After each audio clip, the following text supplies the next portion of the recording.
Israël a connu l'âge d'or en Égypte. Lorsqu'ils sont tous descendus avec Yaakov Avinu, eh bien, ils ont mérité un accueil royal. Yosef Hatzadik, lorsqu'il a invité son papa à descendre en Eretz Goshen, eh bien, le roi Paro, le pharaon lui-même, est sorti à la rencontre de Yaakov Avinu pour l'accueillir. Toute la cour royale se sont joints à Paro et le vice-roi Yosef Hatzadik pour accueillir le papa de leur bienfaiteur, celui qui a sauvé le monde de la famine, Yosef, par son interprétation des rêves du pharaon, celui qui a géré l'économie pendant les 7 années d'abondance, qui a fourni du blé pendant les 7 années de famine. Là, ils étaient en plein milieu des 7 années de famine. Il n'y avait eu que 2 ans qui s'étaient écoulés. Il restait encore 5 ans. Yaakov Avinu, quand il est descendu avec sa famille, eh bien, on lui a déroulé le tapis rouge. Paro leur a offert hospitalité dans une terre d'accueil qui va s'appeler Eretz Goshen. Mais, après la mort de Yaakov Avinu, la mort de Yosef Hatzadik et ses frères, Vayamot Yosef vechol ehav vechol ador haou, Yosef et ses frères et toute la génération contemporaine sont décédés. Alors, Ubnei Israël paru vaishretzu vairbu vayatzmu bim'od me'od vatimale haaretz otam. Les bénis Israël se sont multipliés par une explosion démographique qui était impressionnante puisqu'ils naissaient par sextuplés. Donc très vite, ils sont passés de l'état familial à l'état national. C'est devenu un peuple important qui a même fait peur aux Égyptiens. C'est là que se lève un roi. Vayakom melech hadash al Mitzraim asher lo yada et Yosef. Un nouveau roi monte en Égypte qui a ignoré Yosef. Vayomer el amo hine am ben Israël raveatsu mimenu. Et il va s'adresser par haut à son peuple en disant: voilà, le peuple juif est beaucoup plus important, plus nombreux, plus fort que nous. Un jour viendra, une guerre éclatera. Ils vont se positionner comment? Ils vont se mettre avec nos ennemis. Ils vont se joindre et s'allier à nos ennemis. Ils vont nous virer d'Égypte. À un moment donné, c'est Israël qui deviendra les résidents citoyens et nous, on sera des étrangers. Alors, on a tout intérêt à prendre les devants. Un homme averti en vaut 2, mieux vaut prévenir que guérir. Qu'est-ce qu'on va faire? On va les asservir, les opprimer, les soumettre à l'esclavage, et c'est comme ça qu'on va petit à petit même mettre à mort les garçons, et il n'y aura plus de danger qui nous menacera. Au moment où on va inciter Israël à venir travailler, par haut, prenez l'idéologie du patriotisme. Lui-même, il a été sur le chantier du travail. Il a accroché une brique symbolique à son cou pour dire « le travail libère ». Venez tous, si vous avez envie de construire votre pays. Et c'est comme ça que tous les Juifs, tous les Hébreux ont été invités à rejoindre le roi pour la maçonnerie au chantier de travail. Là, il va leur dire, chers compatriotes, sachez que on va compter les briques. le nombre de pierres que vous allez construire dans les murs. Et pour chaque brique, vous allez toucher une brique. Vous allez être récompensé par un salaire généreux. Alors, allez-y. Quand les Juifs ont entendu qu'ils vont être payés pour chaque pierre montée à l'édifice, ils se sont investis à fond. Alors, cette journée où le Pharaon était là présent lui-même, ils ont donné le meilleur d'eux-mêmes et ils ont été au maximum de ce qu'ils pouvaient construire, étant sûrs qu'ils allaient être récompensés à la hauteur de leur labeur. Et c'est comme ça que les responsables ont noté le nom de chacun avec le nombre de briques qu'il était capable de construire en une journée. Suite à quoi, le roi leur dira, vous pouvez maintenant rêver d'être payé. Il n'y aura aucun salaire. Dites merci d'avoir une terre d'accueil, mais par contre, vous êtes soumis désormais à cette servitude, à cet esclavage. Vous viendrez travailler tous les jours pour construire votre pays. Et gare à celui qui construira moins de pierres qu'aujourd'hui. Vous savez qu'est-ce qu'ils faisaient quand ils n'avaient pas la force d'en construire autant? Ils prenaient leurs enfants et les encastraient dans les murs à la place des briques. Mon cher Rabbeinu, ne pouvant pas supporter cet horrible spectacle d'entendre des voix d'enfants hurler des murs, il a dit à Kadosh Baruch Hu, maître du monde, ça je ne peux pas me supporter. C'est trop dur. À Kadosh Baruch Hu, pourquoi? Même si on peut tenir des adultes coupables et responsables de leur action, mais là il s'agit de bébés. Pourquoi ces enfants? Kadosh Baruch Hu lui dit, Moshe, je sais ce que je fais. Je suis en train d'élaguer le vignoble d'Israël. Je retire les épines et les ronces du vignoble. Ce sont des Neshamot qui sont voués à être des Rechaïm. Mieux vaut qu'ils partent lorsqu'ils sont purs et innocents au Gan Eden, plutôt que d'attendre qu'ils fautent sur terre, car ils fauteront assurément. Alors, Moshe Rabbeinu est resté perplexe. Cette réponse d'Akadosh Baruch Hu, il avait du mal à la digérer. Alors Hachem lui dit, je te permets de sauver un enfant. Et il a tiré du mur un petit qui s'appelait Micha. Vous savez que ce petit Micha, Miché en français, a suivi Moshe Rabbeinu partout, c'était son fils adoptif. Lorsque, la veille de la sortie d'Égypte, Moshe Rabbeinu cherchait le cercueil de Yosef à Tzadik, car ils avaient récupéré le cercueil de toutes les tribus pour aller les enterrer en Israël. Mais ils s'étaient liés d'un serment vis-à-vis de Yosef. Yosef leur avait dit, vous ne quitterez pas l'Égypte sans moi. Pakod, ifkod, Elohim etrem, perlitem et atzmotai miseitechem. Alors, Moshe Rabbeinu était très étonné parce qu'il ne trouvait pas le cercueil de Yosef.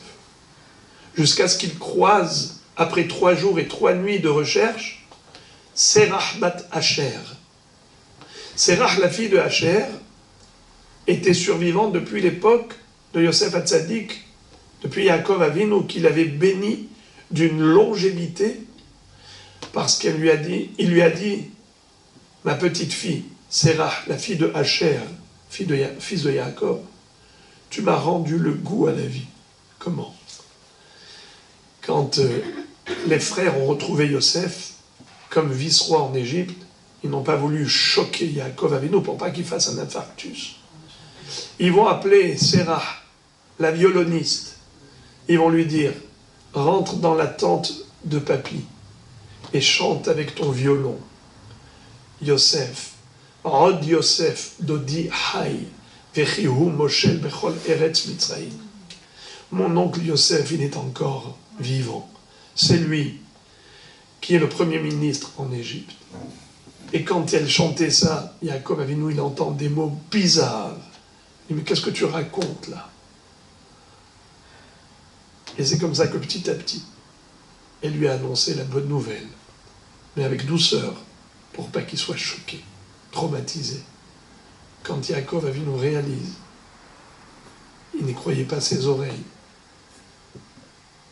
Finalement, il va lui dire, comme tu m'as rendu vraiment le goût de la vie, eh bien, que Akadosh Baruch Hu t'accorde la vie à jamais.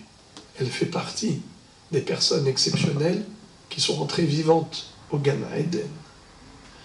Alors Moshe Rabbeinu croise Serah Bat Asher, qui lui révèle le secret, le mystère concernant le cercueil de Yosef.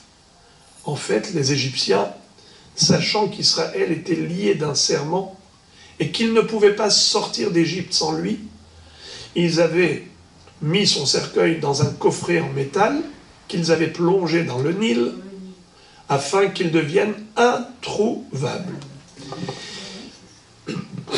Mais qu'est-ce que fait Moshe Rabbeinu? Il va écrire sur une petite plaque, il va inscrire le nom d'Iva, et de l'autre côté de la plaque, il va écrire Allez Shor, monte le bœuf. En fait, nous savons que Yosef Hatzadik a été comparé à un bœuf par Moshe Rabbeinu. À la fin de sa vie, Moshe Rabbeinu a accordé une bracha à toutes les tribus d'Israël. Et Yaakov Avinu également, avant de mourir, il a accordé une bracha à ses enfants. Chacun d'entre eux a été comparé à un animal, à une bête. Par exemple, Yehuda a été comparé au lion. Naphtali à une gazelle. Naphtali ayala shelocha. Binyamin à un loup. Binyamin ze'ev itraf. Comme dans les Israël. Tellement puissant dans les guerres et héroïque, comme un loup qui dévore le troupeau. Et ainsi de suite. Dan au nahash, au serpent. Yehidan nahash alederech. Anosher ikvesus. Et ainsi de suite. C'est-à-dire que Moshe Rabbeinu a comparé Yosef Hatzadik à un bœuf en disant Bechor shoro hadarlo vekarne re'em karnav bahem amim yenagah. C'est-à-dire qu'il avait la splendeur et la force du taureau. Yosef Hatzadik. Alors quand Moshe Rabbeinu écrit Allez Shor, monte le bœuf, à qui faisait allusion? À Yosef, qui a été comparé à un taureau. Et il lui dit, Yosef, si tu te manifestes, tu te présentes, alors on pourra te prendre avec nous.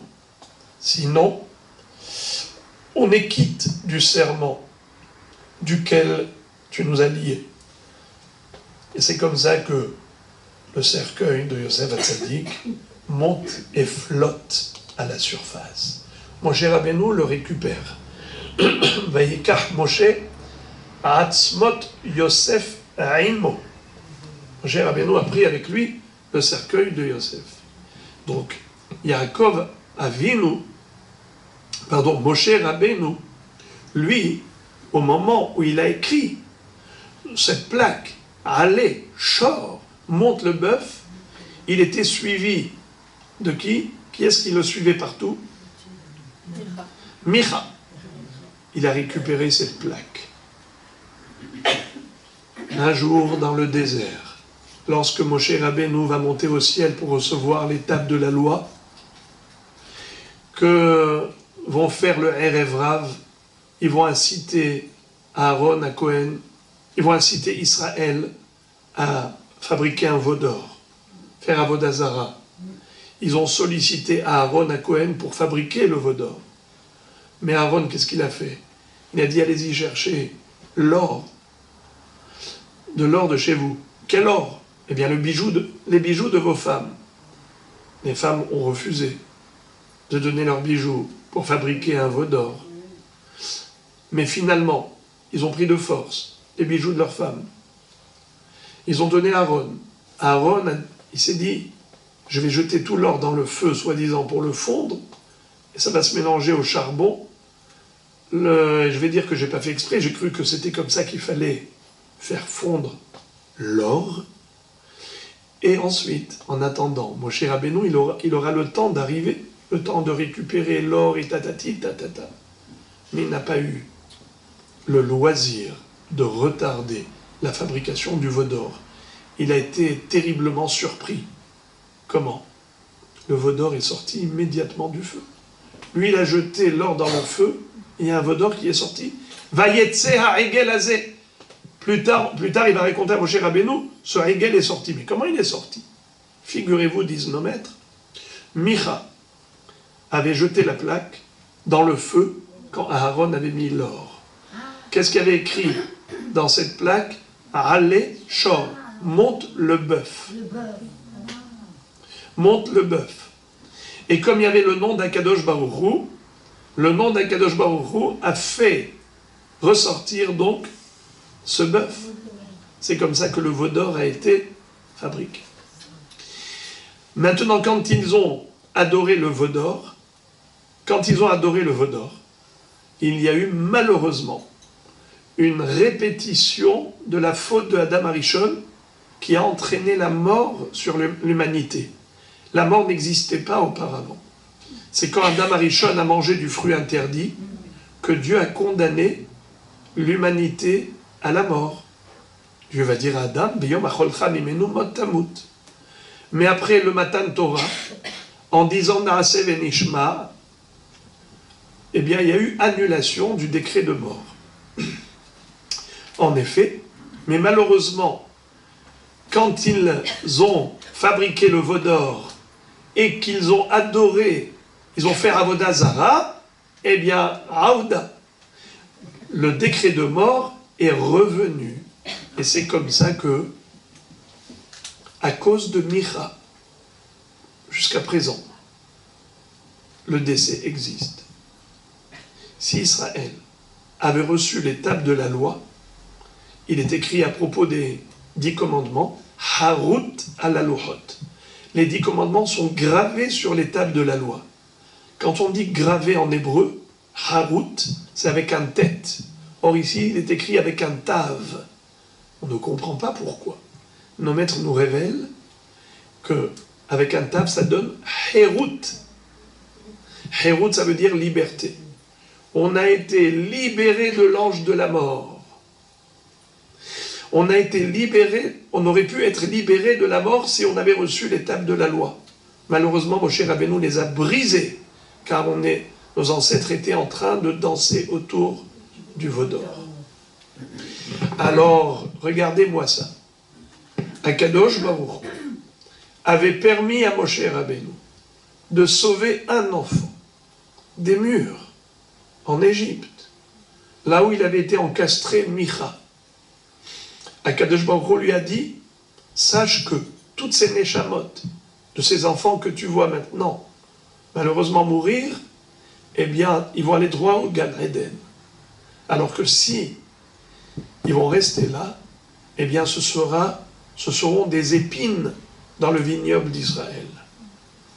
Micha, c'est la seule épine qui est restée dans le vignoble.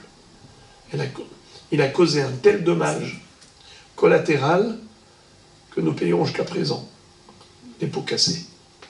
On en fait les frais pour un enfant qui a été sauvé par Moshe Rabbeinu parce qu'il n'a pas compris comment Akadosh Baruch Hu pouvait laisser faire des choses pareilles. Ça veut dire que, en fait, on n'a, nous les humains, aucun moyen de percer les plans divins. C'est juste impossible. Un être humain n'a pas la capacité de pouvoir comprendre la gestion divine dans ce monde. Si Akadosh Baruch Hu fait quelque chose, c'est forcément pour le bien, même si on ne comprend pas. Alors, écoutez maintenant la suite. Vayakom melech hadash al Mitzraim asher lo yada et Yosef. Donc, comme on l'a dit, en effet, toute la génération contemporaine de Yosef Hatzadik est décédée, et voilà qu'arrive un nouveau roi qui monte sur le trône et qui se met a décrété à l'encontre d'Israël des décrets cruels à n'en plus finir. C'est horrible tout ce que nous raconte le Midrash par rapport à cette cruauté égyptienne. Eh bien, plus tard, Akadosh Baruch Hu va nous délivrer par le biais des 10 plaies. On va sortir de là haut la main, la tête haute. Ubnei Israël yotzim biyad rama. On va recevoir la Torah par la suite. Mais moi, je voudrais maintenant me focaliser sur une phrase. Quand la Torah nous dit que ce nouveau roi, entre parenthèses, il y a ceux qui disent que c'était un nouveau roi, d'autres disent que c'était le même, mais il s'est renouvelé. Il a retourné sa veste, il a changé sa peau. C'est-à-dire que jusqu'à présent, c'était un homme reconnaissant vis-à-vis de Yosef. Yosef qui avait transformé l'Égypte en première économie mondiale, première puissance économique mondiale. Pourquoi? Parce que non seulement qu'il a sauvé l'Égypte de la famine grâce à l'interprétation de ses rêves, mais en plus, il a vendu du blé au monde entier, et l'or et l'argent du monde entier est arrivé au trésor royal de l'Égypte. Donc on ne pouvait pas ignorer Yosef. C'était l'homme le plus célèbre de la planète. Alors que veut dire Vayakom melech hadash al Mitzraim asher lo yada et Yosef? Ça veut dire que nithadeshu gezerotav. Ce pharaon, au lieu de rester reconnaissant envers Yosef, il est devenu ingrat. Asher lo yada et Yosef. Avec ses décrets cruels, il a montré son ingratitude à l'égard de Yosef, le bienfaiteur. Mais ce que je voudrais partager avec vous, c'est une réflexion merveilleuse du Kli Yakar. Une très belle idée que ce passouk véhicule selon le Kli Yakar. Il dit, pourquoi le pharaon s'en est pris aux garçons juifs? Vous le savez qu'il avait comploté plusieurs plans maléfiques. Au début, les astrologues lui ont dit, sache qu'il va y avoir un garçon qui va te destituer de ton trône et qui va accabler l'Égypte par des plaies. L'Égypte sera en ruine par la suite. Mais on ne sait pas si c'est un enfant juif ou égyptien. Mais en tout cas, il va massacrer l'Égypte. Pourquoi il ne savait pas si c'était un juif ou un égyptien? Parce qu'il était évidemment hébreu, c'était le fils de Yocheved, mais il avait été adopté par une égyptienne, la princesse Bithia, qui l'a sauvé de l'eau, à Moshe Rabbeinu. Elle a appelé Moshe Kiminamaim Mishitiu. Je l'ai tiré de l'eau. Alors les astrologues voyaient quelque chose, mais c'était flou pour eux. C'était pas clair. Il est le fils d'une égyptienne ou le fils d'une juive? D'ailleurs, le jour de la naissance de Moshe, il va décréter de jeter au Nil tous les garçons qui allaient naître ce jour-là, même les Égyptiens. Vaïtsav paro lechol amo lemor kol haben hailod hay orat ashlichuhu vechol habat hayun. Vous laisserez vivre les filles, mais tous les garçons jetés au Nil. Ce qui veut dire que Paro a été omnibulé par cette idée-là. Imagine-toi que va naître ce garçon qui va me destituer de mon trône. Il était tellement terrifié par cette idée, donc d'abord, il va essayer de mettre fin carrément à la progéniture juive en séparant les hommes des femmes grâce aux corvées, en retenant les hommes jusqu'aux petites heures de la nuit dans le chantier de travail et les réveiller très tôt le matin, ça ne valait plus la peine d'aller à la maison. Donc il n'y avait plus de conjugal, il n'y avait plus d'enfants. Mais les femmes juives qui étaient des femmes vertueuses et pieuses, elles allaient rejoindre leur mari avec des seaux d'eau, avec du poisson et avec la possibilité de les restaurer, de les désaltérer. Et c'est comme ça qu'elles ont donné naissance à une nouvelle génération. Alors il va solliciter Yocheved et Myriam, les sages-femmes, en leur disant clairement, vous allez tuer les garçons à la naissance. Ur item ala ovnaim, im ben huva miten oto veim bati vachaya. Mais elles ont désobéi. Elles n'ont pas respecté l'ordre royal, au risque et péril de leur propre vie. Il les a appelés, il leur a fait le reproche. Pourquoi est-ce que vous avez laissé survivre les garçons? Elles ont répondu,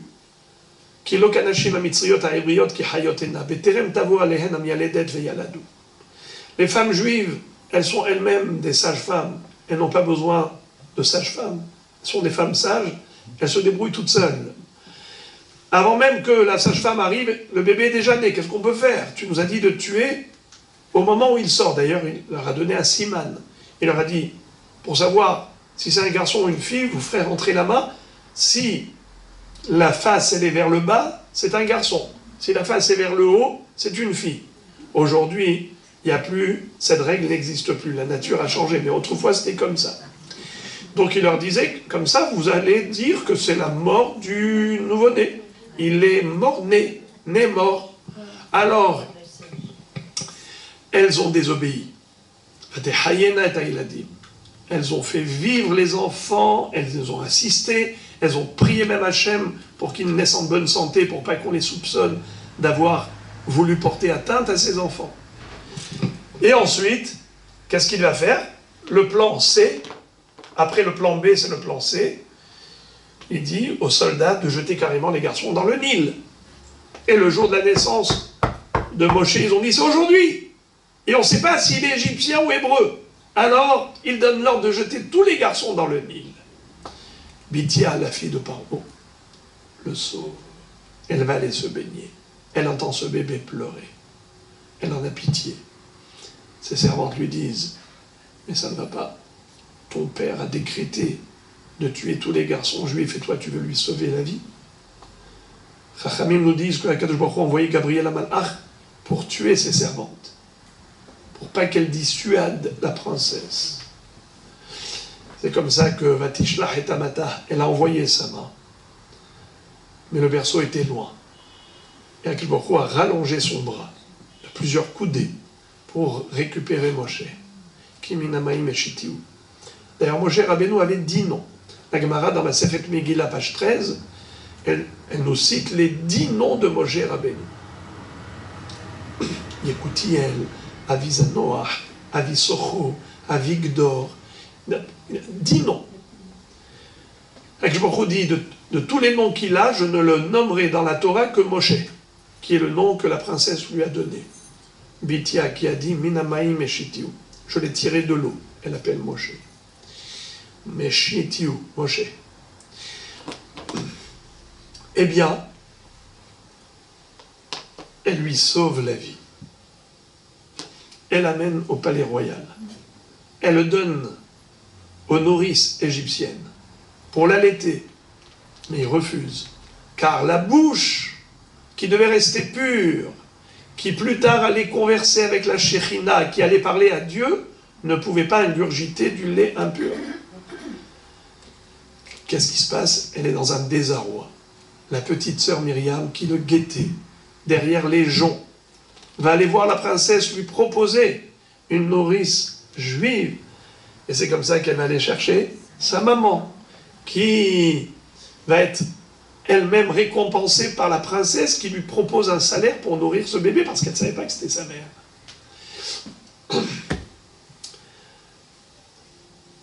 Il va être dans le palais royal. Il va grandir sur les genoux du pharaon. Il va même jouer avec la couronne de sa majesté en se mettant la couronne sur sa propre tête. Et c'est là que les astrologues, les conseillers du pharaon vont sursauter. Ils vont bondir en disant, mais c'est lui, c'est certainement lui, l'enfant que nous craignons. On tient toujours appréhendé l'arrivée au monde d'un garçon qui allait te destituer de ton trône, c'est lui qui a porté ta couronne. Et Yitro, qui était l'un des 3 conseillers du pharaon, Yitro, Bilam et Iov, Job. Bilam va vouloir condamner Moshe à mort. Iov a gardé le silence. mais il trouve à dire, mais c'est un bébé, il ne sait même pas ce qu'il fait, il est inconscient. Alors, le roi va dire, il est inconscient, on va tester s'il est intelligent, il sait ce qu'il fait ou pas. On va aller chercher 2 cuves, l'une avec du charbon, avec des braises, et l'autre avec des diamants. Qu'est-ce que fait Moshe Rabbeinu comme un bon juif, qui est diamantaire? Alors il met la main sur les diamants. Et qu'est-ce que fait Gabriel la Malach? Il lui pousse vers les braises. Quand il prend ce charbon brûlant, que ça le brûle, qu'est-ce qu'il fait tout de suite? Il met dans sa bouche, il s'est brûlé les lèvres. Depuis, il est resté bègue. Va ni'aral sefataï. Pourquoi il n'a jamais demandé à Dieu de le sauver, de le guérir, de le soigner? Il ne voulait pas oublier ce miracle. On ne doit jamais oublier les miracles nombreux qu'Akadosh Baruch Hu a réalisés en notre faveur.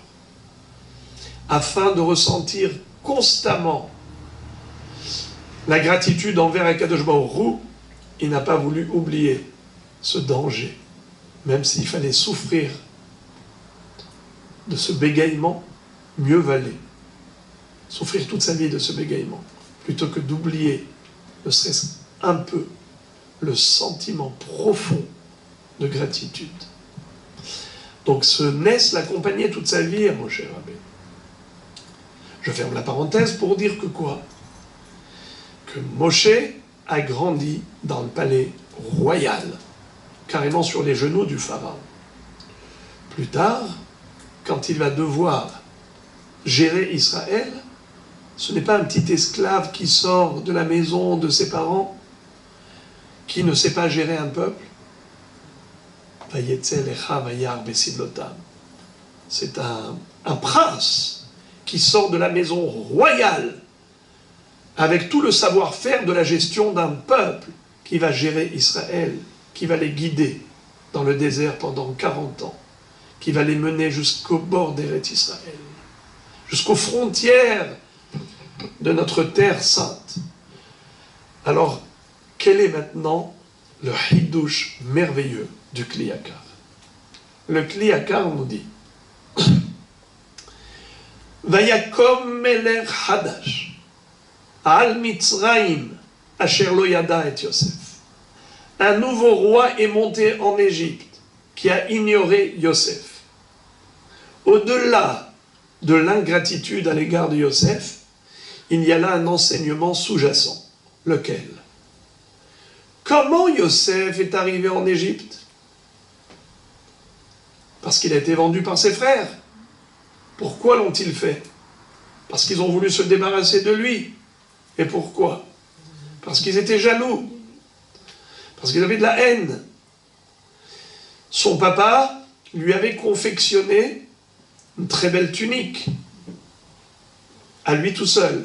Il a suscité leur jalousie. Il racontait à son père la médisance de ses frères. Tout ce qu'il voyait de négatif, il rapportait à papa. En plus, il racontait des rêves prémonitoires où il se voyait supérieur à eux. Le soleil, la lune et 11 étoiles qui se prosternaient devant lui, leur gerbe de blé qui se pliait devant la sienne. Alors, tout cela a fait que Yosef a suscité la haine et la jalousie de ses frères. Qu'est-ce qu'ils ont voulu faire? Se débarrasser de lui. Après l'avoir jeté dans un puits de serpents et scorpions, ils l'ont vendu comme un moins que rien. Il a été considéré comme un esclave qui a été revendu plusieurs fois. N'est-ce pas? Ils l'ont tiré du puits. Ils l'ont vendu aux Midianim, aux Soharim, aux Ishmaélim, jusqu'à Potiphar. D'ailleurs, c'est les initiales de Passim. Ketonet Passim, la tunique rayée. Passim, regardez comment on écrit Passim. P, sa mère, Yud, Mem.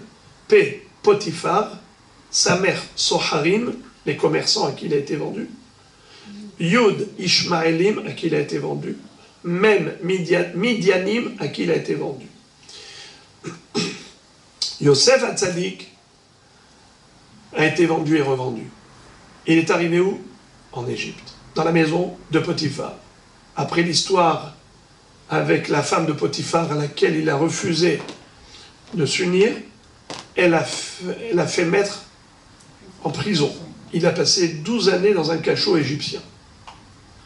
Ensuite, quand il a interprété les rêves de maître échanson et maître panetier, Sarah Mashkim et Sarah Ophim dans la prison, plus tard, Akadosh Baruch Hu va faire rêver le pharaon, qui sera perturbé par son rêve. C'est comme ça que le Sarah Mashkim n'avait pas d'autre choix que de révéler l'existence de Yosef en tant qu'interprète compétent. C'est comme ça que Akadosh Baruch Hu a déclenché la délivrance de Yosef. Et c'est comme ça qu'il a accédé au plus haut rang de l'échelle hiérarchique en Égypte. Il devient le vice-roi, premier ministre de la première puissance de l'époque. Lorsque plus tard les frères arrivent et qui se dévoilent à eux et leur dit « Ani Yosef achechem asher mechartem oti henna haod avi hay » c'est moi Yosef, votre frère, que vous avez vendu. Voyez-vous, vous imaginez quel était le choc? Pourquoi le choc? Tout ce qu'ils avaient fait pour se débarrasser de Yosef. Finalement, eux qui ont voulu éviter l'accomplissement de ses rêves, où ils se voyaient supérieurs à eux, où le soleil, la lune et les étoiles se prosternaient devant lui. Tout ce qu'ils ont fait, c'était pour éviter l'accomplissement des rêves. Dites-moi, c'est grâce à qui que les rêves se sont réalisés? C'est grâce à qui? Aidez-moi s'il vous plaît. C'est grâce à qui que les rêves de Yosef se sont réalisés? C'est grâce à ses frères. Les frères qui ont tout fait pour que ça ne se réalise pas, eh bien, en fait, ils ont tout fait pour que ça se réalise. S'ils ne l'avaient pas vendu, ils seraient restés à la maison. Comment est-ce qu'il aurait pu accéder au poste de vice-roi? Comment il aurait été le gestionnaire des 7 années d'abondance pour vendre pendant les années de famine le blé au monde entier? Qui a permis à Yosef la réalisation de ses rêves? C'est les frères qui voulaient éviter la réalisation des rêves.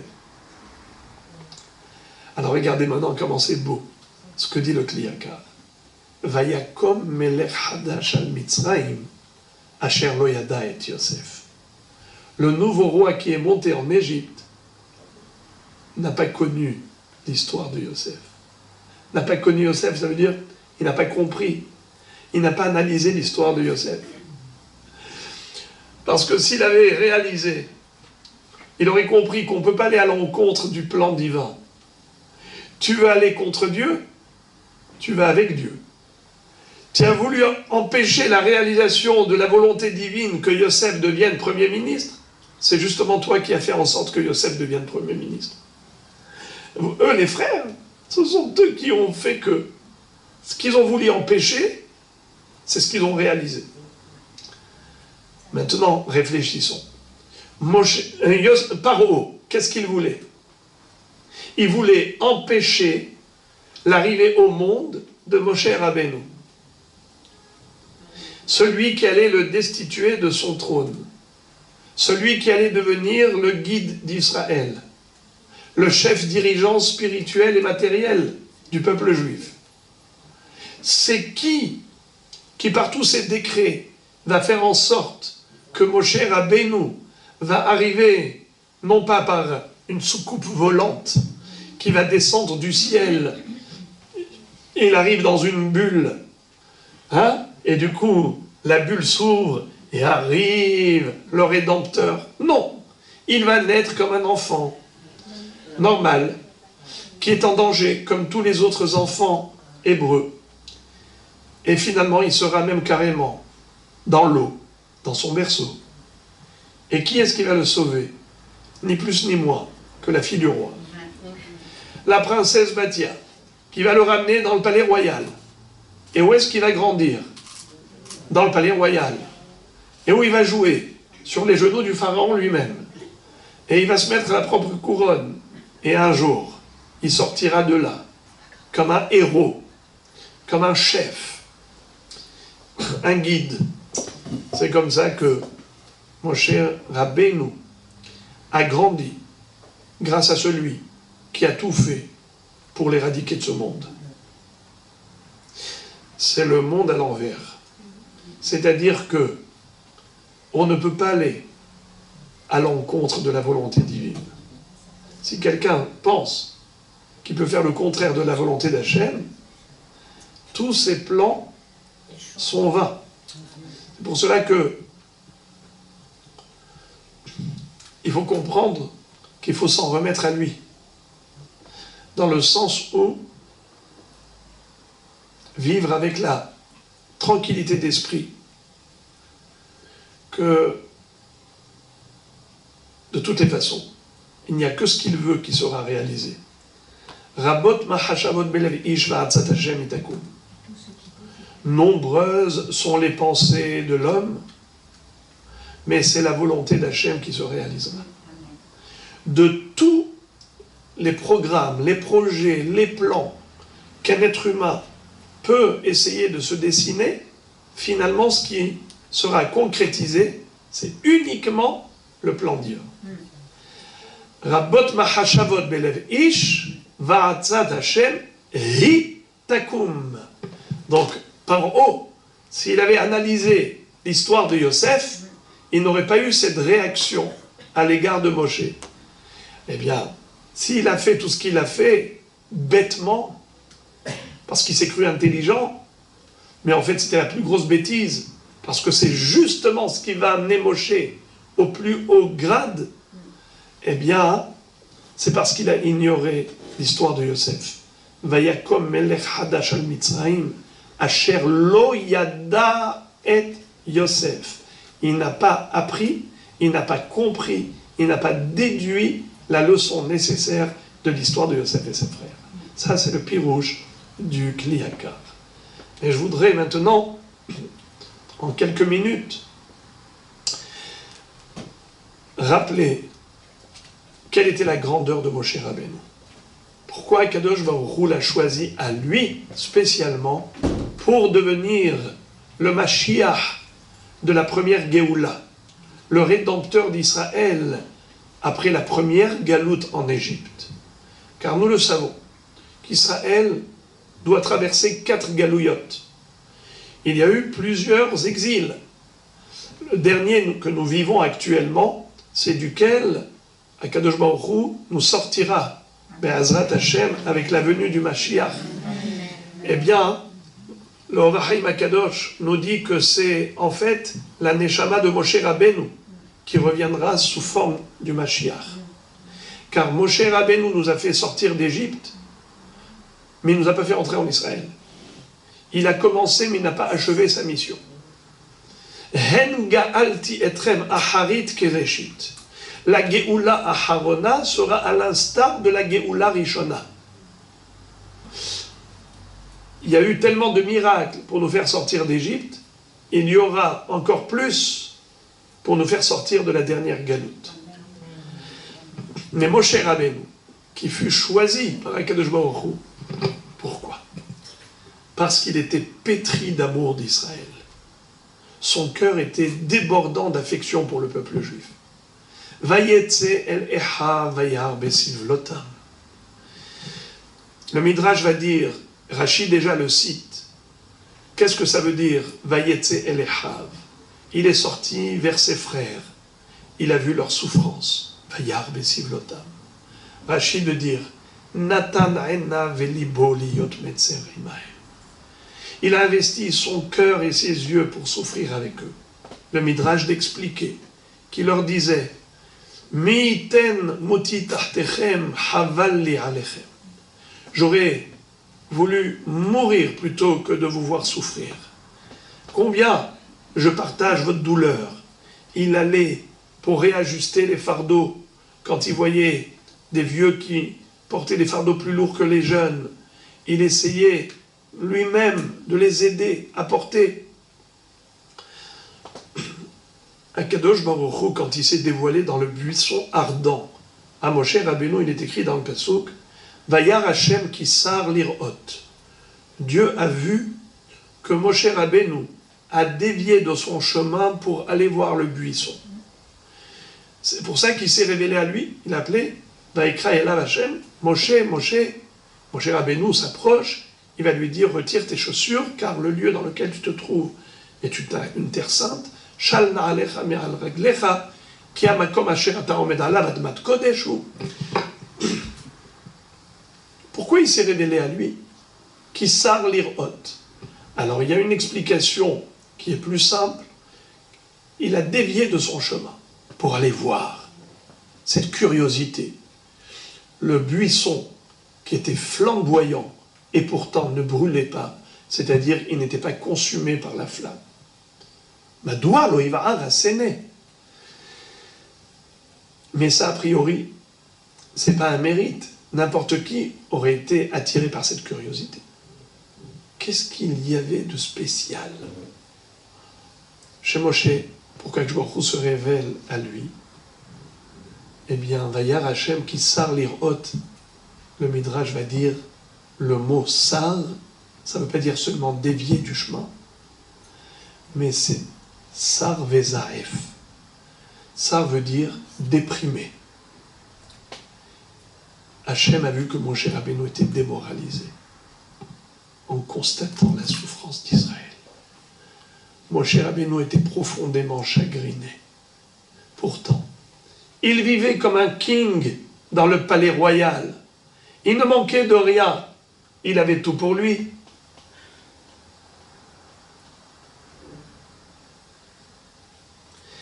Moshe Rabbeinu était tellement amoureux d'Israël que sa situation l'importait peu, lui importait peu. Dans le sens où ce qui comptait, c'était ses frères. Vayetze el Ehav. Akadosh Baruch Hu, quand il a vu combien il souffrait pour ses frères, c'est là qu'il s'est dévoilé à lui pour le nommer comme étant le rédempteur d'Israël, pour lui confier cette mission. Afin que lui devienne l'intermédiaire entre Akadosh Baruch Hu et le peuple juif. C'est lui qui va leur amener l'étape de la loi du ciel. C'est lui qui va fendre les eaux de la mer Rouge pour les diriger dans le désert. Pour ensuite prier Hachem pour faire tomber la manne céleste. Pour taper le rocher pour en extraire de l'eau. Pour que Akadosh Baruch Hu envoie les nuées de gloire pour protéger Israël. Pour faire abattre sur les Mitzrayim les 10 plaies. Donc Moshe Rabbeinu, grâce à son amour d'Israël, il a été choisi par Hachem. C'est comme ça que dit le Midrash. En Akadosh Baruch Hu ma'alet ha'adam ligdula ad shebotkehu bedavar katan. Hachem ne nomme quelqu'un pour un poste important de responsabilité collective jusqu'à ce qu'il réussisse un petit test. C'est quoi un petit test? Davar katan. Eh bien, c'est la référence, c'est Moshe Rabbeinu et David Amelech. David Amelech, c'était quoi son test? Eh bien, il était berger. Berger du troupeau de son père, mais il avait un comportement spécial. C'est que d'abord, il faisait sortir au pâturage les petits agneaux pour aller brouter l'herbe tendre. Ensuite, les veaux qui avaient des mâchoires plus ou moins solides pour brouter des plantes qui étaient plus dures. Et ensuite, les grands bœufs, les taureaux, pour aller manger ce qu'il y avait de dur, des branches qui étaient plus dures, plus robustes. Eh bien, il faisait en sorte que les petits avaient l'assurance et la garantie d'avoir de quoi manger, qu'ils ne soient pas précédés par les gros bœufs qui allaient tout raser. Akadosh Baruch Hu va dire, David, tu es un bon berger, tu vas t'occuper de mon troupeau, Israël. Moshe Rabbeinu, lui aussi était le berger des troupeaux de son beau-père. Il a vu un jour un petit agneau quitter l'enclos pour courir vers un ruisseau. Quand il a fini de boire, Moshe Rabbeinu, qui lui avait couru après pour ne pas qu'il s'échappe, il a dit, je ne savais pas que tu étais assoiffé. Maintenant que tu as tellement couru, tu dois être fatigué. Il a pris dans ses bras, il a remonté la colline pour l'amener dans l'enclos. Akadosh Baruch Hu lui dit, tu es un bon berger, tu vas t'occuper de mon peuple, mon troupeau, Israël.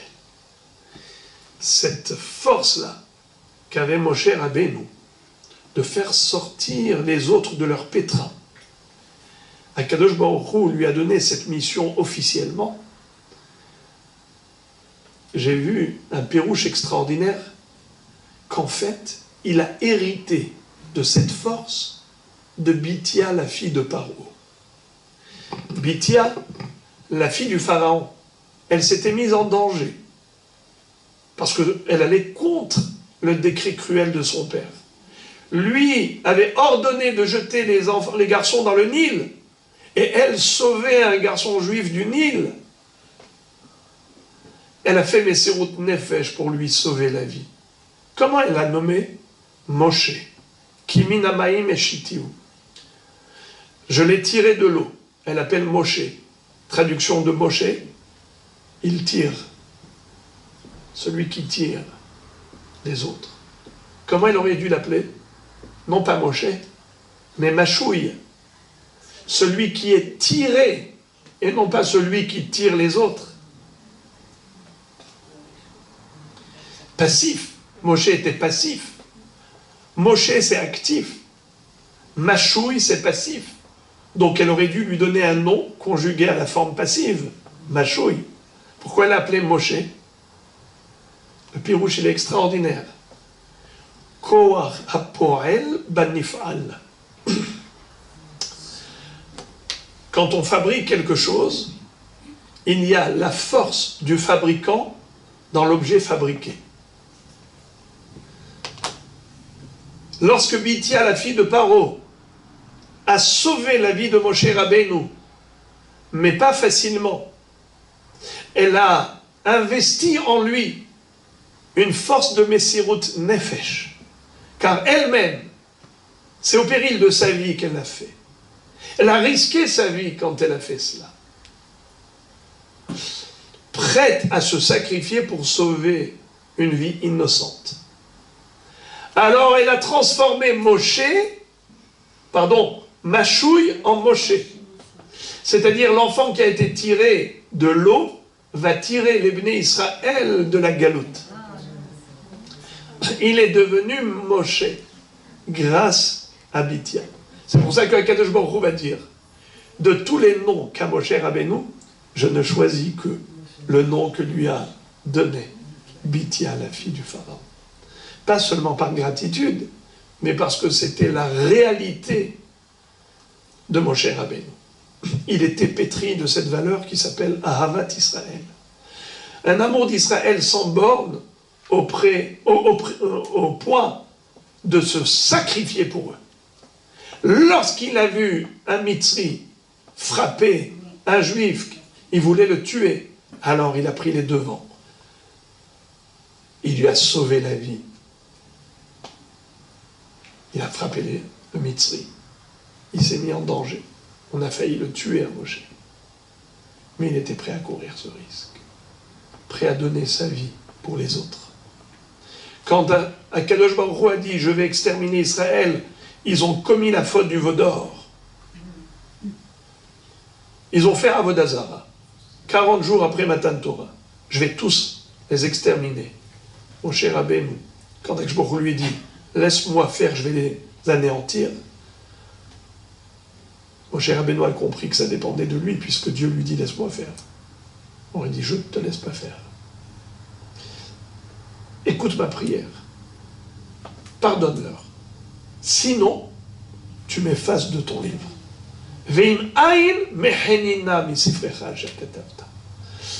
S'il faut, entre effacer Israël ou m'effacer à moi, mon cher Rabbeinu préfère son effacement à lui. C'est comme ça que, le jour de Kippour, après 40 jours de prière, où Moshe Rabbeinu, pendant 40 jours et 40 nuits, il n'arrête pas de prier dans le ciel, Baruch Hu lui annonce la bonne nouvelle. J'ai pardonné. Va yomer Hashem salachti kidvarecha. J'ai pardonné comme tu me l'as demandé. On a eu le jour du grand pardon, le jour de Kippour, grâce à cela. Ce qui veut dire que la grandeur de Moshe Rabbeinu, elle était là. Et à partir de là, il a évolué, il a grandi, et il est devenu l'homme d'Akadosh Baruch. À la fin de 40 années de pérégrination dans le désert, il devient l'homme de Dieu.